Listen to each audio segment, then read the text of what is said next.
himself, he had prepared it through the past couple of months. And we met last night. He gave me all the information for the people to acknowledge it. So he's gonna say a little bit at the end, but he wanted me to read.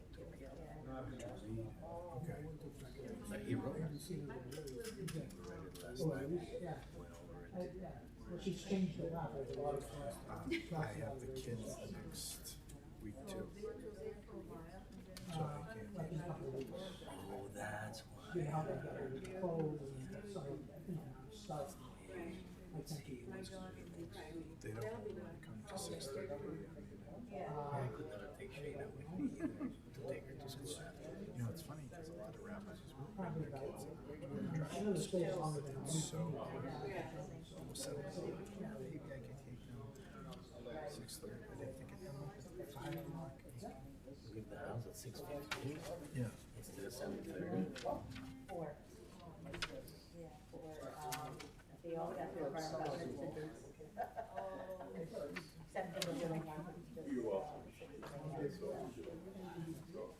Oh, we're always. Stephen Weiss from my synagogue show. This is Stephen Weiss from my synagogue. This is my dad's brother, Shelly Hirshman. And this is my caregiver and my new sister. We got a lot of sisters. Yeah. Oh, He went to Niles. so that's. I've never seen. And we went to Niles. I assume it Yeah, I had know more where- than I think. I've never seen a person Did you faint. graduate 69? I mean, my dad was very afraid of waiting 4 days because of COVID. It was completely peaceful. Yeah, I know. Yeah, good. I like your math. Yeah. Jesse's great. Her grandmother. Well, yeah, carpool for him. Yeah, that's how funny. Yeah, of course, I know. That's really Yeah. It was before the World War. Yeah, it's been a long time. Rock. about a year and a half. Where were you? Same grade. Oh, she's in Mariah? Oh, yes, yeah. Boss. Yeah, she's a wonderful. Just like this. For years. And she has just Yeah, I know.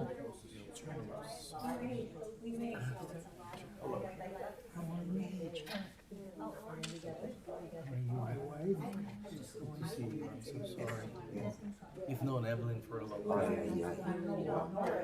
You've enjoyed her cooking for a long time. We'll tell stories one day. We have a very funny story.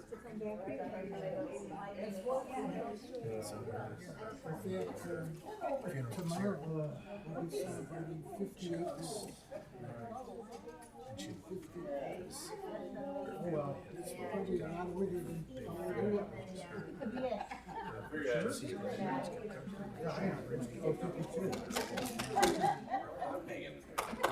portion of it just I'm trying. go to lunch with them.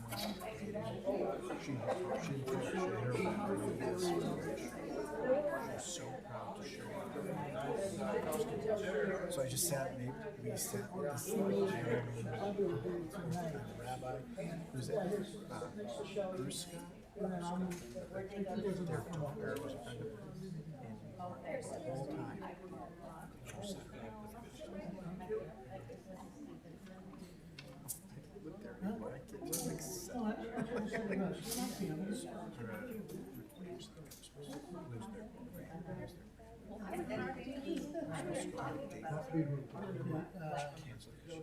You got a shot of something.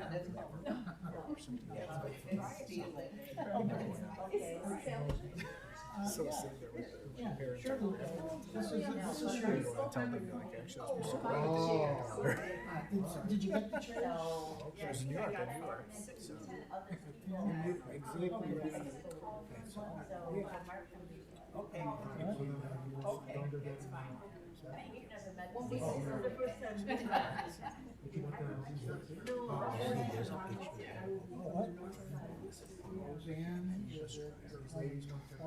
No, I didn't. Yeah. Yeah. If everyone please have a seat at this time, we're about to begin the services for Mrs. Evelyn C. Hirshman.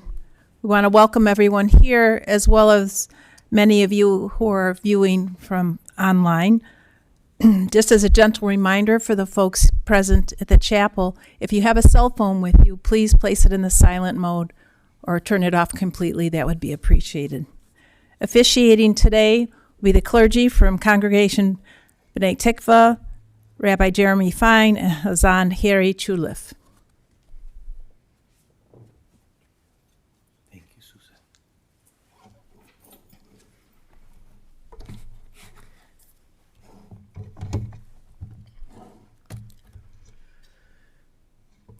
Chaverim Yekarim, dear friends, we are here together today to give kavod as we honor the memory of our beloved Evelyn Claire Hirshman, a glamorous lady who, together with her beloved husband Jerome, Zichron Libracha of blessed memory, built a loving, trusting, and welcoming home where they celebrated countless beautiful occasions and where Evelyn filled everyone's tummies with her amazing culinary creations.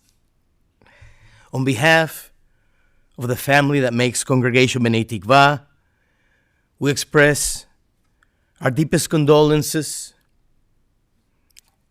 to Evelyn's husband, the late Jerome, Zichron Libracha of blessed memory, to Evelyn's adored children, Roseanne and Mark, to her loving grandkids, Kipper, Lila, and Samson, to Evelyn's cherished brother-in-law, Sheldon Hirshman, and his wife, Marjorie, to Evelyn's beloved siblings, Herbert Rifkind and his wife, Rita Ann, Gertrude and her husband, Sidney Pepperman, and Ira Rifkind and his wife, Margie, Zichronim Libracha, all of blessed memory. To all the nieces and nephews who played a special part in Aunt Evelyn's life, to the rest of the family and friends. At this time, I would like to respectfully request, Mark, to please rise so I can perform the ritual of Keriah, the tearing which represents the fact that the blessing your beloved mother, Evelyn, brought to your life is no longer with you, yet the memories remain an everlasting blessing. As we tear this ribbon, we're also including your sister Roseanne, who is with us virtually.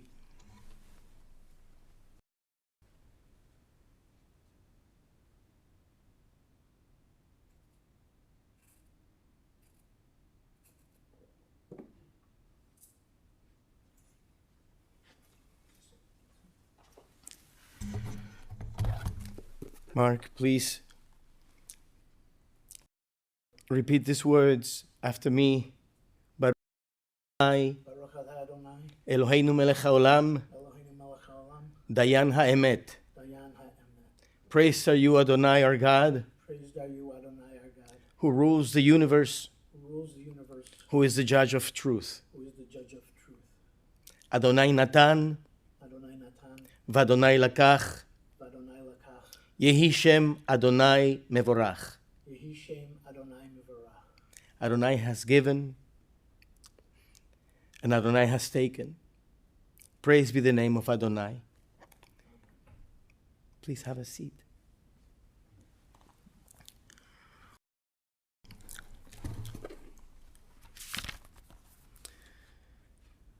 Chaverim Yekarim, the Jewish people respond to death with 3 words of blessing. In English, the words mean, praise is the judge of truth. As we said, Baruch Dayan ha'emet. Let us begin our service with the wisdom of our tradition. I would like to invite Rabbi Fine to please lead us on Psalm 23. Mizmor LeDavid, Adonai ro'i lo achsar. Bidno deshed yarbitzeni ame menuchot yancheni. Navshi yesh shovev yancheni b'maglei tzedek leman shemo. Gam ki elech beged salmavet lo irara ki ata imadi. Shiftecha umishantecha hema yachamuni. Ta'aroch lafanai shelcha neged sorarai. Dishanta b'shemen roshi kosi rivaya. Ach tov v'chesed yerdefuni kol yemei chaya. V'shavti b'veit Adonai le'orach yamim. A Psalm of David. The Lord is my shepherd, I shall not want. He makes me lie down in green pastures. He leads beside me the still water. He restores my soul. He guides me in straight paths for his name's sake. And though I walk through the valley of the shadow of death, I will fear no evil, for art thou with me. Thy rod and thy staff, they comfort me. Thou prepare a table before me in the presence of my enemies. Thou hast anointed my head with oil. My cup runs over. Surely goodness and mercy shall follow me all the days of my life, and I shall dwell in the house of the Lord forever.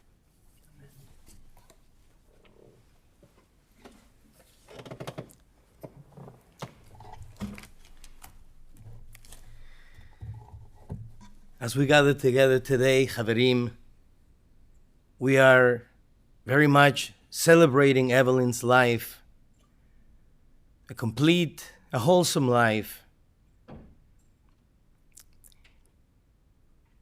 It was so honorable to see together, visiting Mark and his mom at home, how Evelyn was so comfortable at all times, and how smoothly she transitioned. Evelyn Claire E.C. Rifkind was the youngest of 4 children born to Harry and Jenny Rifkind. She was born in Portland, Oregon, May 2nd, 1927. Her father helped operate an apple orchard that went belly up after the market crash in 1929. Her older siblings were Herbie, Gertrude, and Ira Rifkind. In 1930, they moved to Long Beach, California, where her older sister, Gert, lived at the time with Gert's husband's family and became a little too crowded, and so 4 years later, moved to Chicago. They first lived with Evelyn's grandfather, Mayor Curzon, whom Mark was named after. They lived at 1631 Roosevelt Road, which was on Roosevelt and Ashland Avenue. But even back then, the neighborhood was starting to change and became too rough for a little Jewish girl who always had to run home from school being chased by neighborhood thugs. But thank God she was a fast runner. Her uncle Eddie owned a garage across the street where he would store hot cars for the Capone gang. They would unload contraband there, change license plates, and gas up the cars. My mom, who claimed that she loved the smell of gas, really went there because the gangsters would always give her money. One day, when her Uncle Eddie's dog died, they all pulled out their guns and gave him a 21-gun salute. The family moved to Albany Park and Kedzie, near Lawrence Avenue. Herbie moved to Washington, D.C., and became a U.S. historian for the Library of Congress and a presidential speechwriter. Ira moved to Baltimore and worked for the Social Security Administration. Back here in Chicago, Evelyn attended Hibbard Elementary School and Von Steuben High School, where she played in the girls' volleyball team. After high school, EC, as she was fondly called, worked for the Chicago Public Library branch on Irving Park Road. The U.S. Army, as a civil servant secretary, their offices were on the Civic Opera Building.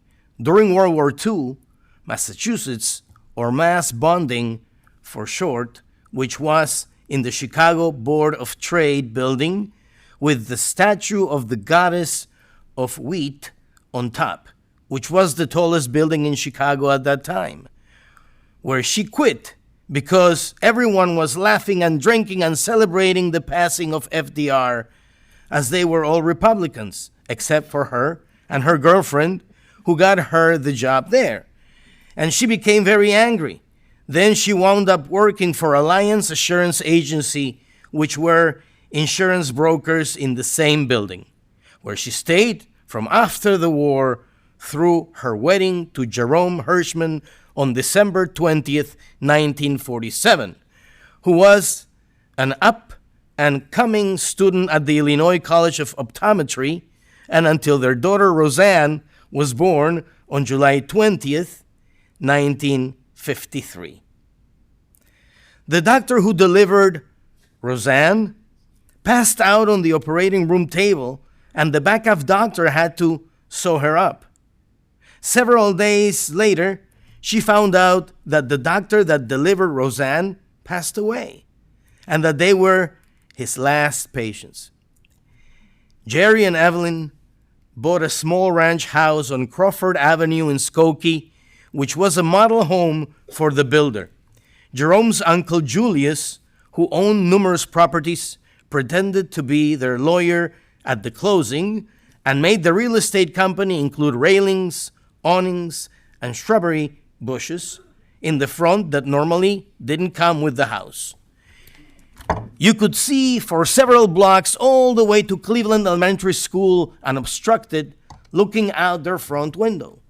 When they ordered their first telephone for the house, they were put on a waiting list and had to go to the 24-hour-a-day Musket and Hendrickson drugstore on the corner of Crawford and Main Street to make a telephone call. For the 1956 presidential election, Evelyn's basement became a polling place as her father Harry, who was the Democratic precinct captain for the area, made the arrangements. Coffee and donuts were served. Evelyn's parents, who lived with them at the ranch house, became charter members of the Niles Township Jewish Congregation, the first synagogue in Skokie.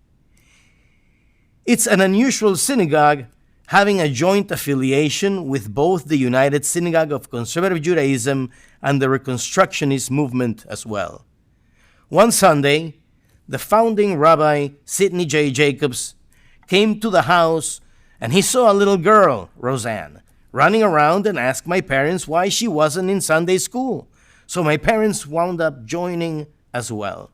On November 21st, 1957, Mark was born at Mount Sinai Hospital. Both Evelyn's children were C-sections. Mom became very active at Niles Township Jewish Congregation and became the first female chairperson of the board of membership and one of two first females on the board of trustees. She did that from 1962 through 1970, during Niles Township's heyday, and also would join the rabbi at Shiva houses, visiting ill congregants at the hospital, and ecumenical dinners representing the synagogue. She would host an annual dinner for new members and was the MC, as her committee would provide the talent, and she wrote parodies that they would sing. She would also host a Mother's Day brunch where she would recite poetry, many of which she wrote herself as well. During the 1970s, she became the Midwest Regional fundraiser for the Reconstructionist Rabbinical College for 2 or 3 times, where she sat on the dais with the esteemed Rabbi Mordechai Kaplan, former U.S. Senator from Michigan Carl Levin, and Isaac Bishovis, singer, and Rabbi Neil Brief. In the 1980s, she made engagement parties for all her friends' children at their small ranch house. They had a full finished basement, complete with kitchen, bathroom, that Jerry finished himself, including putting in all the electric and plumbing. And EC, who was an excellent cook, as we said, made everything herself. Jerry was the bartender, and all the guests had to wear name tags so everyone from both sides would get to know each other. In 1992, they sold their house and moved to Henderson, Nevada, where they thought they'd live out their retirement years happily. Jerry fell ill and had a stroke, and by Shavuot of 1993 had passed away. Evelyn, although had a few good friends out there, wasn't the same as everyone she knew here. So after coming back, staying at Jerry's brother, Shelley, and sister-in-law Marjorie's house in Morton Grove, with her cat, her friend Iris Agron found her a condo in Buffalo Grove near her son Mark, who was living in Arlington Heights, just 1.5 miles away. When Mark had his quadruple heart bypass surgery and was also diagnosed with type 2 diabetes in 2010, he moved in with Evelyn, and she was taking care of him. And as the years went by, the jobs were reversed. And Mark started taking care of Evelyn. It was a quid pro quo. She was a great lover of cats and had numerous cats throughout her life, but only had one dog, Red Mike of Shamrock, a purebred Irish Terrier, complete with a certificate from the American Kennel Club given to her by her brother Herbie. Evelyn had a long life, a good life. I would like to invite Brother Mark to share your words.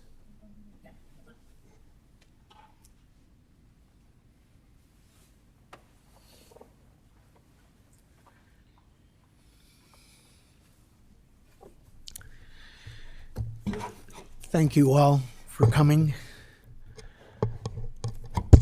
Mom died in peace at home after 5 weeks and 1 day with Accord Home Hospice, and from very good care from her nurse Michelle, who was here today. I don't see where she. Oh, there she is, and the social worker Angela is here also from Accord Hospice in Deerfield. And I can't say enough about our special caregiver and dear friend and adopted family member, Emmy Raveci.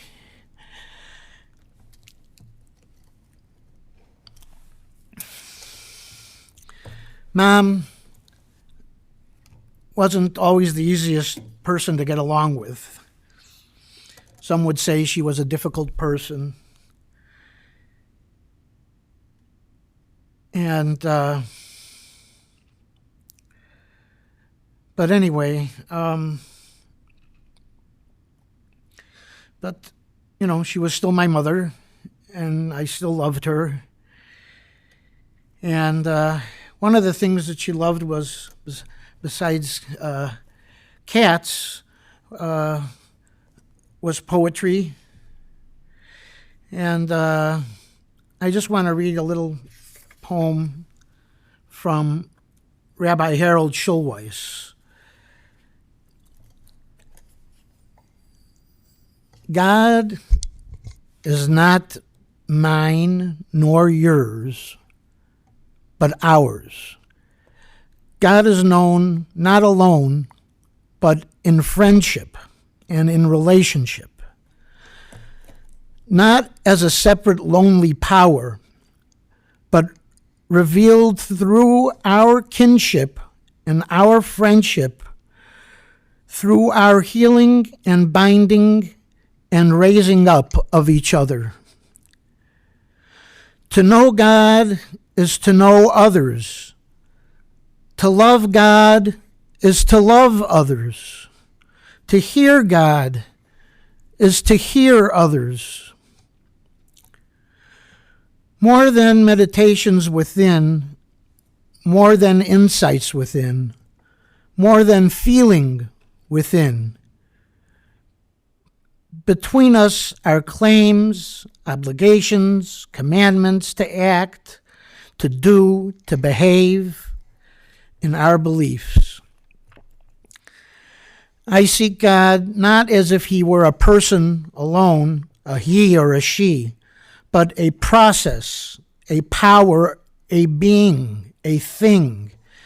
Not as if I were alone, a thinker, a meditator, a discrete entity. I seek God in connection in the nexus of the community. I pray and celebrate the betweenness that binds and holds us together.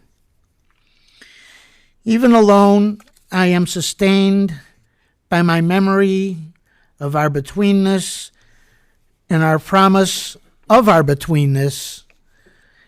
God is not in me or in you or in himself, but in betweenness. There is where we find the evidence of God's reality and our own. Mom, I love you, and may you rest in peace.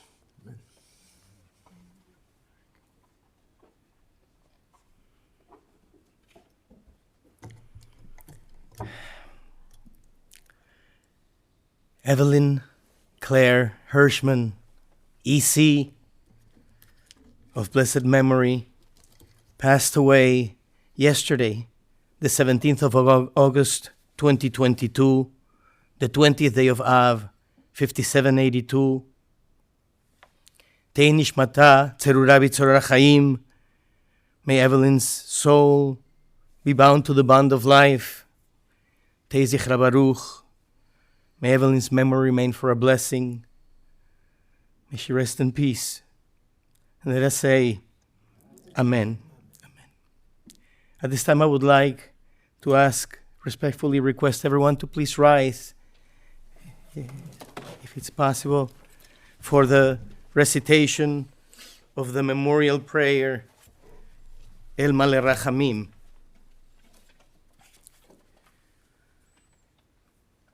El Maleh Rachamim שוכן במרומים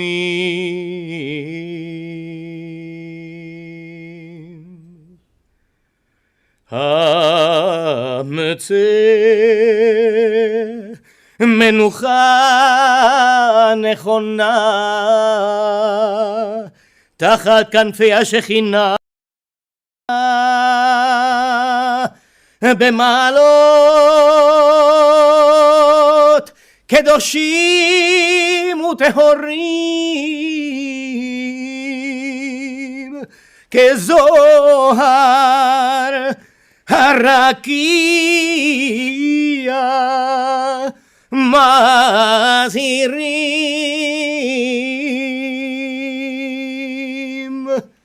את נשמת חווה קהילה בת הרש ושינה שהלכה לעולמה בגן עדן תהא מנוחתה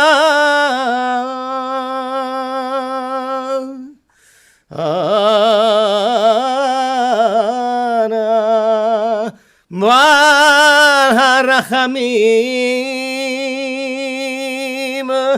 הסתיריה בסתר כנפיך לעולמים וצרור בצרור החיים את נשמתה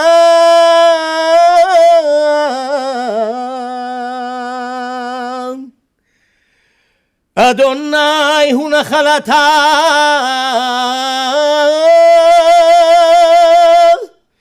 ותנוח בשלום על משכבה ונאמר Amen.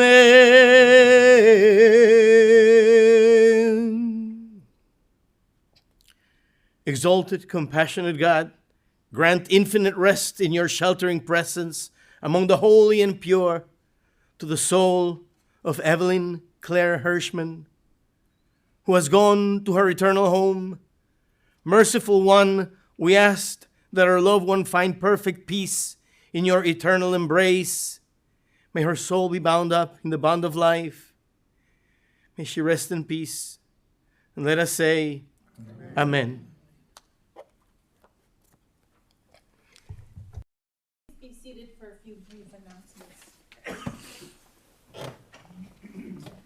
The interment will take place at the Zion Garden Cemetery located in Chicago. For those of you traveling in our procession, please pull your car up and we will make sure that you have an orange funeral sticker that should be placed in the front windshield, as well as a magnetic flag for your car. The Shiva will be observed at the residence of Shirley Alport. The residence address is 250 Lake Boulevard, Unit 214 in Buffalo Grove. That is today, following the cemetery service, which will be approximately 2 p.m. until 8 p.m. this evening, with the minyan at 7 p.m. And then tomorrow, Friday, Shiva will also be observed there from 11 a.m. to 6 p.m. This is a lot of information, so it's listed in the folder you received when you came into the chapel. If you did not receive one, please, they are available. And for those of you viewing online, this information is on our website. The following people have been selected to be pallbearers this morning. When I call your name, please step forward. Mike Schultz, Chuck Kalnick, Sheldon Hirshman, and Floyd Babbitt. And as honorary pallbearer, Enid Schultz. I'll ask everyone to please rise now as we escort the casket, the family, and the clergy from the chapel.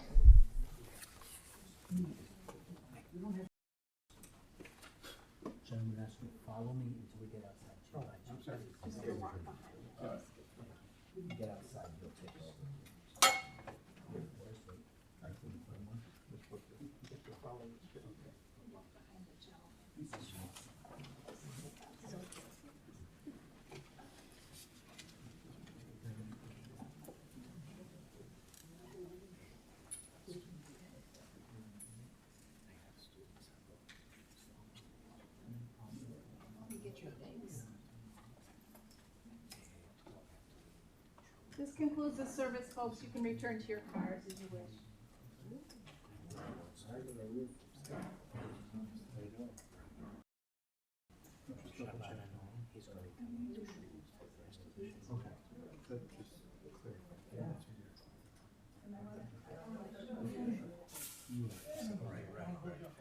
Tonight I'll see you.